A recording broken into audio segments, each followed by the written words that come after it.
আসুন এবার সবাই মিলে দেখে নেই কোরবানির ডিজিটাল হাট। যে আপু আমার গরু লাগবে। কোনটা, ওইটা? হ্যাঁ হ্যাঁ ওইটা।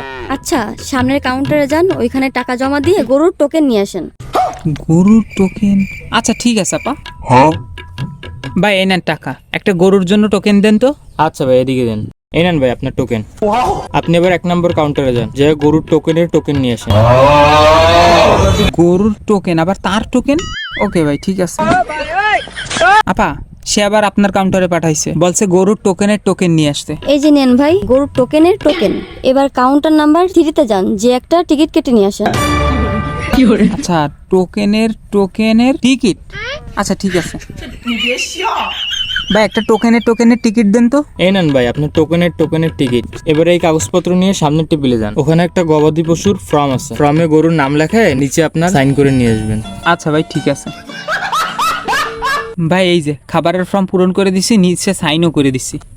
এই তো ভাই ঠিক আছে। এখন পাশে ফটোকপির দোকান আছে, ওইখানে যান, ওইখানে গরুর কালারফুল ফটোকপির প্রিন্ট আউট করে নিয়ে আসেন। আচ্ছা ভাই, ওখানে গরুর কালারফুল ফটোকপির প্রিন্ট আউট করে নিয়ে আসবো, তাই তো? আচ্ছা ঠিক আছে। এই যে ভাই কালারফুল ফটোকপির প্রিন্ট আউট। আচ্ছা খুব ভালো, সামনে কেসিসি মার্কেট আছে, ওখানে এভিডেভিট করায় গরুর মোহর লাগাই নিয়ে আসেন, সাথে সাথে কাউন্টার নাম্বার 1-এ জমা করে দেন। এই যে আপু গরুর পুরো ফাইল, এবার প্লিজ আমার ওই গরুটা দিয়ে দেন।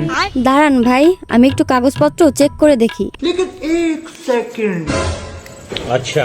আচ্ছা ভাই, আপনার কাগজপত্র ডকুমেন্ট সবই তো ঠিক আছে, কিন্তু সমস্যা হচ্ছে গরু বিক্রি করা হয়ে গেছে। আচ্ছা আর কি গরু নাই? আপনি একটা কাজ করতে পারেন, আপনি একটা ছাগল নিয়ে যাইতে পারেন। আচ্ছা তাহলে আপনি ছাগলই দেন। আচ্ছা, আপনি ছাগল নেওয়ার জন্য কাউন্টার নাম্বার 2-তে যান, ওখানে যে টোকেন নেন, তারপর কাউন্টার নাম্বার 3-তে যে টোকেন নেন, এরপর 5-এ যে স্লিপ নেবেন।